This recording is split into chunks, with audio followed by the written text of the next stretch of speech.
میری بہو دن بدن کمزور ہوتی جا رہی تھی۔ میں بہت پریشان تھی۔ ڈاکٹر اس کا چیک اپ کیا تو وہ بالکل ٹھیک تھی۔ میں دم بھی کروانے لے جاتی تھی لیکن کوئی فرق نہیں پڑتا تھا۔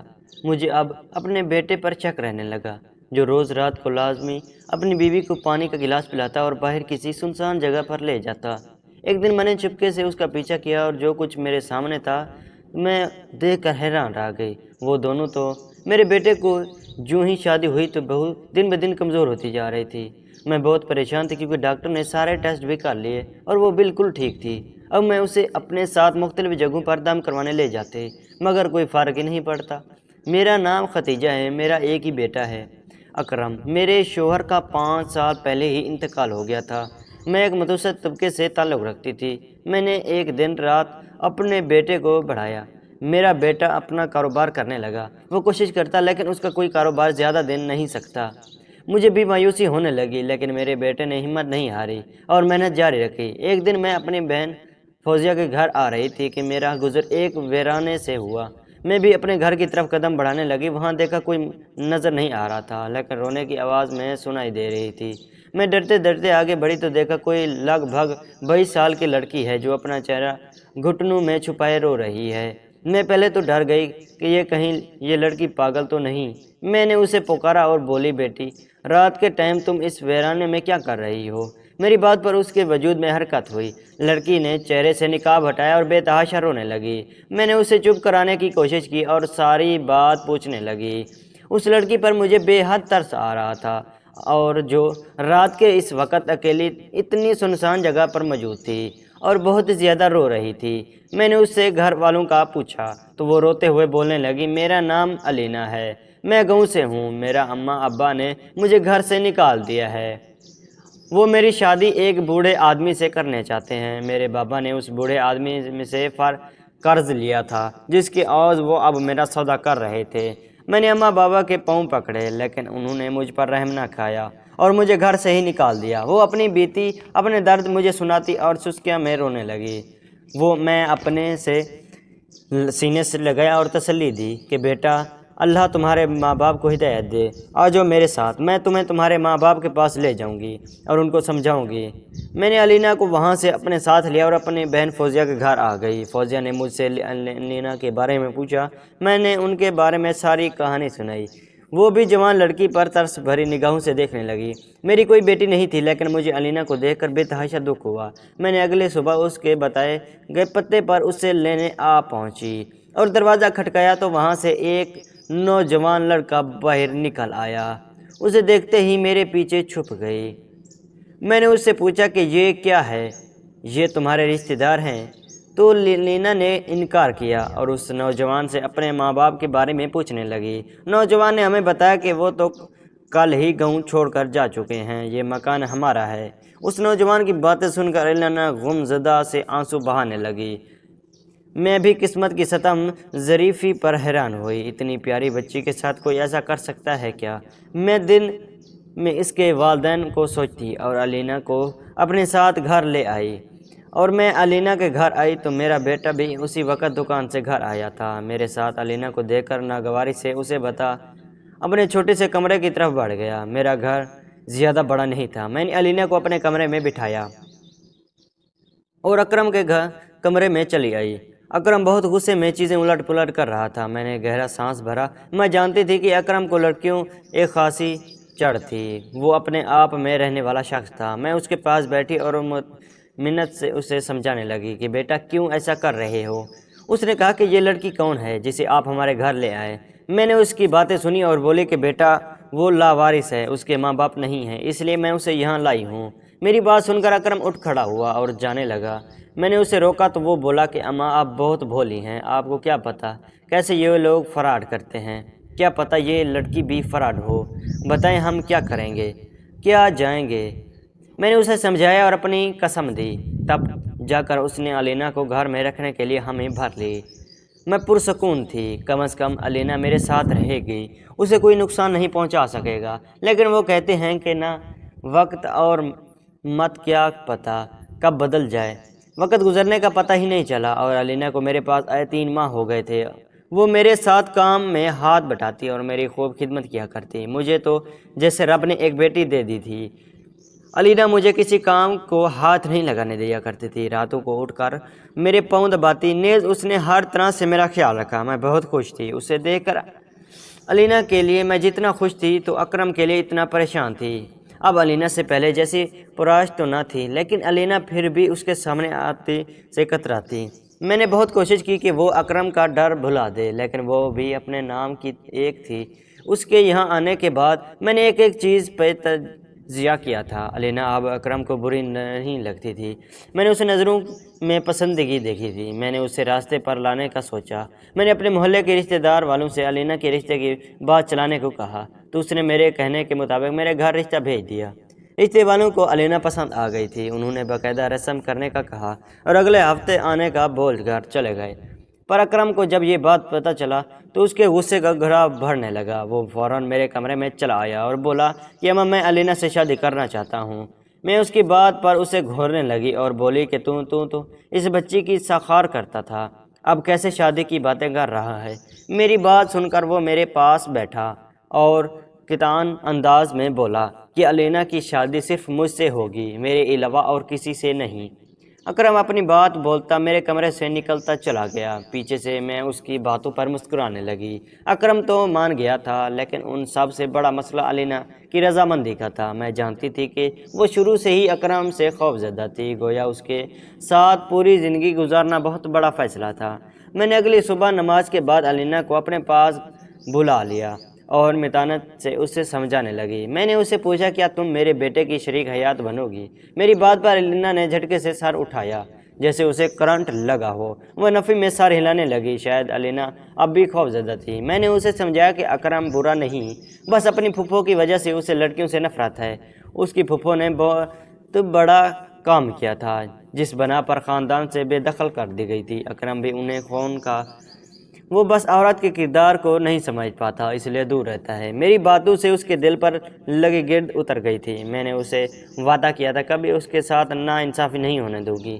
میری بات سن کر وہ میرے گلے لگ گئی اور بولی میں آپ کو کیسے انکار کر سکتی ہوں؟ اماں آپ تو میری محسن ہیں، آپ نے تو اس وقت میرا احساس کیا تھا، میرا ساتھ دیا جو میرے اپنے ماں باپ مجھے چھوڑ کر چلے گئے تھے۔ مجھے بہت خوشی ہوئی کہ علینا میرے بیٹے سے شادی کرنے کے لیے رضامند ہو گئی۔ اگلے جمعہ کو میں نے دونوں کی شادی کر دی اور وہ بہت خوش تھے کہ رب نے مجھے ایک ایسی نیک سیرت بہو عطا کی ہے۔ میں نے شادی زیادہ دھوم دھام سے تو نہیں کی، لیکن بہت خوشی سے کی۔ محلے کی تمام گھروں میں دعوت دی اور ان کو اپنے گھر کی پہلی خوشی میں شامل کیا۔ شادی کے بعد ہی اکرم نے علینا کا بہت خیال رکھا تھا اور وہ اس کے کھانے پینے کا بہت خیال رکھتا تھا۔ دونوں بہت خوش تھے، لیکن ایک بات مجھے اندر ہی اندر کھائی جا رہی تھی، وہ تھی علینا کی صحت۔ علینا کی کمزوری بڑھتی جا رہی تھی، وہ تھوڑا سا گھر کا کام بھی کرتی تو بہت تھک جاتی۔ میں نے ہر نسخہ آزما لیا تھا، لیکن اس کی طبیعت میں کوئی سدھار نہیں آیا۔ صحت دن بدن بگڑتی جا رہی تھی۔ میری بہو بہت خوبصورت تھی، اس کی غلافی آنکھیں کسی کو بھی گرویدہ کر لیتی۔ اکرم میری علینا سے عمر میں تھوڑا زیادہ تھا، لیکن وہ میری بیٹی علینا کا پورا خیال رکھتا۔ مجھے یاد ہے شادی کا وہ دن جو میری بہو دلہن بن کر برے گھر میں آئی، میں بہت خوش تھی۔ میری بہو بہت سلیقہ شعار تھی۔ شادی کے بعد اس نے مجھے پریشانی نہ دی، بلکہ خاموش سے رہنے لگی۔ جو کام ہے اسے کرنے کا کہتی، وہ خاموش سے کر دیتی اور چلی جاتی۔ مجھے اس کی فکر رہنے لگی۔ میں نے کافی دن سے بھی اس کی دوائیاں لیں، پر کوئی فرق نہیں پڑا۔ میری بہو کی صحت گرتی جا رہی تھی۔ میرا بیٹا دکان سے گھر آیا تو میں نے اسے بہو کی طبیعت کا بتایا، جو صبح سے ہی اپنے کمرے میں سو رہی تھی۔ میرا بیٹا بہو کے کمرے میں آ گیا اور اسے اٹھا کر بٹھایا۔ وہ بہت نکاحت زدہ حالت میں تھی۔ میرے بیٹے نے فوراً اسے پانی کا گلاس پلایا۔ یہ اس کی شادی کا دوسرا دن ہی سے ہی معمولی تھا۔ مجھے اس پر شک سا رہنے لگا۔ وہ روز میری بہو کو پانی کا گلاس پلاتا اور اسے چھت پر لے جاتا۔ میں بہت حیران تھی، اسے پوچھ کرتی، لیکن وہ کوئی نہ کوئی بہانہ بنا دیتا۔ میں نے بھی سوچا کہ وہ شوہر ہے، اس کا کچھ غلط تو نہیں کرے گا۔ ایسے ہی ایک دن میں اور ہینگری بہو صحن میں بیٹھے تھے، وہ اچانک بے ہوش ہو گئی۔ گھر میں میرا بیٹا موجود نہیں تھا۔ میں پریشانی کے عالم میں اسے فون کر کے بلایا۔ میرا بیٹا ہسپتال لے جانے کے لیے بھاگا۔ میری بہو کو ڈاکٹر نے چیک اپ کیا اور کہا کہ یہ بس ذہنی دباؤ کی وجہ سے بے ہوش ہو گئی تھی۔ میرا بہو بیٹا بہو کو گھر لے آیا۔ میں نے بہو کے لیے پھلوں کا جوس بنایا اور کمرے میں چلی آئی۔ میں آئی تو اکرم علینا کو کوئی تویز پہنا رہا تھا۔ میں نے جوس کا گلاس سائڈ پر رکھا اور اس سے تویز کے بارے میں استفسار کرنے لگی۔ میں نے پوچھا، اکرم یہ علینا کو کیا پہنا رہے ہو؟ تو بولا، اماں دیکھو علینا آئے دن بیمار رہتی ہے اور کمزور بھی ہوتی جا رہی ہے، اس لیے میں امام صاحب سے اس کے لیے یہ تویز بنا کے لایا ہوں۔ نہ جانے مجھے کیوں کھٹک کھٹک ہو رہی تھی، جیسے اکرم کچھ چھپا رہا ہو۔ میں نے مزید بات کو گریدنا مناسب نہیں سمجھا اور علینا کے سراہنے بیٹھی صورتیں پڑھنے لگی۔ میں نے تمام خدشات کو جھٹکا۔ اس وقت صرف علینا کی صحت اہمیت تھی۔ اگلے دن تک علینا کی طبیعت کچھ بہتر تھی۔ میں ظہر کی نماز پڑھ کر باہر آئی تو دیکھا اکرم دال والا شاپر لے کر باہر جا رہا تھا۔ میں منتظر تھی کیونکہ اکرم ایسا کرتا۔ اکرم کی شادی کے کچھ دنوں بعد ہی اس کی یہ روٹین تھی۔ وہ ہر جمعرات کے دن دال والا شاپر لے کر کہیں جاتا۔ میں بہت دفعہ اس سے پوچھ چکی تھی، اکرم تو یہ دالیں کہاں لے جاتے ہو؟ وہ کہتا کہ امام بس کسی کو ضرورت ہے، پھر اسی طرح کی حرکتیں کرتا۔ اس نے مجھے یہ سوچنے پر مجبور کر دیا کہ وہ کچھ غلط کر رہا ہے۔ آج اتوار کا دن تھا، اکرم گھر تھا۔ میں کچن سے نکل رہی تھی کہ میں نے دیکھا کہ اکرم علینا کو اپنے ساتھ لیے چھت پر جا رہا تھا۔ پہلے میں نے سوچا شاید میری بیوی کو کچھ پرائیویٹ ہوتی، اسی لیے اکیلے رہنا نہیں چاہتی، تو میں نے بھی زیادہ سیر میں نہیں لیا تھا، لیکن اب تو روزانہ ہی اکرم لینا کو چھت پر لے جاتا۔ میری چھٹی نے کچھ غلط ہونے کا اشارہ کیا۔ میں بھی فوراً اس کے پیچھے سیڑھیاں چڑھنے لگی۔ میں جیسے ہی چھت پر پہنچی اور جو منظر میں نے دیکھا اپنے گناہگار آنکھوں سے دیکھا، مجھے ایسا محسوس ہوا کہ کسی نے میرے پیروں تلے سے زمین کھینچ لی ہو۔ میرے سامنے ہی اکرم نے علینا کو گھیرے میں لٹایا ہوا تھا، لیکن میری روح یہ دیکھ کر فنا ہو گئی کہ علینا ہوش میں نہیں تھی۔ اس کی آنکھیں بند تھیں اور اکرم اس کے سامنے بیٹھا کچھ پڑھ رہا تھا۔ اکرم نے کچھ پڑھ کر علینا پر پھونکا اور دیکھتے ہی دیکھ رہے علینا کا وجود مولک کر رہ گیا۔ اس کی منظر کو میری چیخیں نکل گئی۔ میری چیخنے کی آواز پر اکرم نے میری طرف دیکھا تو اس کی رنگت زرد پڑ گئی۔ اس نے کہا کہ سوچا کہ ایسا کچھ ہوگا۔ میں اس کے سامنے آئی اور زور سے تھپڑ اس کے چہرے پر مارا اور وہ نیچے گرا۔ وہ بہت پاگل سا لگ رہا تھا۔ میں نے اس کے منہ پر تھپڑوں کی بارش کر دی۔ وہ اٹھ کھڑا ہوا، وہ بھی بنا کچھ بولے کھڑا تھا۔ میں نے اس سے کہا کہ نامراد بغیرت انسان یہ سب کیا کر رہے تھے؟ تمہاری ہمت کیسے ہوئی ایک مظلوم کے ساتھ اتنا گھٹناؤ کھیلا کھیلنے کی؟ ابھی کی ابھی علینا کو ٹھیک کرو ورنہ میں تمہیں بھول جاؤں گی، تم میری اولاد ہو۔ اس نے فوراً طور پر کچھ پڑھا اور علینا کا وجود اسے گھیرے میں تھا۔ اب بتاؤ یہ ایسے بت بن کر کھڑے ہو رہے ہوگے؟ میری بات سن کر رونے لگا اور ساری بات بتانے میں خاموشی سے اسے سن رہی تھی۔ میں نے جب اس لڑکی کو دیکھا تھا تو مجھے اس عجیب کشش محسوس ہوئی۔ میں نے خود کو روکنے کی کوشش کی اس کے قریب جانے سے، لیکن ناکام رہا۔ ناکام کے بعد مجھے جیسے موقع مل گیا اپنی چاہت پوری کرنے کا۔ آخر کب تک ایسے زندگی گزارتا رہوں گا؟ تھک گیا تھا۔ میں پچھلے 6 ماہ سے یہ کتاب پڑھ رہا تھا جو علامات کی تھی۔ اسی میں بڑھا تھا کہ کس طرح 40 دن کا چلا کرنے سے اور قبرستان میں کپڑوں کو ڈالنے سے کبھی انسان کو قابو کیا جا سکتا ہے۔ میں نے یہ پڑھا تھا کہ اگر کوئی لڑکی نکاح میں آ جائے تو شوہر اس کی طاقت کیسے حاصل کر سکتا ہے۔ یہی عمل میں نے کیا اور علینا کمزور ہوتی گئی۔ میں اسے روز عمل کیا ہوا پانی پلاتا اور اس کی طبیعت خراب ہوتی جاتی۔ اس کی طاقت مجھ میں منتقل ہونے لگی تھی۔ میں بس کسی بھی طریقے سے طاقتور بننا چاہتا تھا۔ اکرم کی ساری باتیں سن کر مجھے بہت دکھ ہوا۔ یہ میری اولاد ہے۔ میں نے دوبارہ اسے تھپڑوں سے سرخ کیا اور بولی، ضرور کوئی گناہ کیا تھا جو تم مجھ جیسی اولاد ملی۔ میں اس سے بول کر علینا کے پاس آئی۔ جواب بے ہوش تھی۔ میں نے اس کے چہرے پر پانی چھینٹے مارے اور اسے ہوش دلا دیا۔ علینا کو جب میں نے اسے بتایا وہ روتے ہوئے میرے سینے میں چھپ گئی۔ میں نے بھی اس کے دکھ میں ہاتھ تھاما اور اس کے ساتھ رونے لگی۔ آخر ہم دونوں کو ہی دھوکہ ملا تھا۔ میں نے علینا کو لیا اور اپنے گھر سے نکلتی چلی گئی۔ اکرم ہمارے پیچھے آیا لیکن میں نے دھمکی دی اور وہ واپس بھیج دیا۔ میں نہیں چاہتی تھی کہ اکرم کے ساتھ علینا کو رکھ کر کسی اور گناہ کے مرتکب بنوں۔ میں نے علینا کو اس حادثے سے بچا لیا اور اپنے مطلب پرست بیٹے کو ہمیشہ کے لیے چھوڑ دیا۔ کبھی کبھی ہم کسی کی بھلائی کے چکر میں اس شخص کو ایک ایسی کھائی میں دھکیل دیتے ہیں جہاں واپسی پر زندگی کی ضمانت بھی باقی نہیں رہتی۔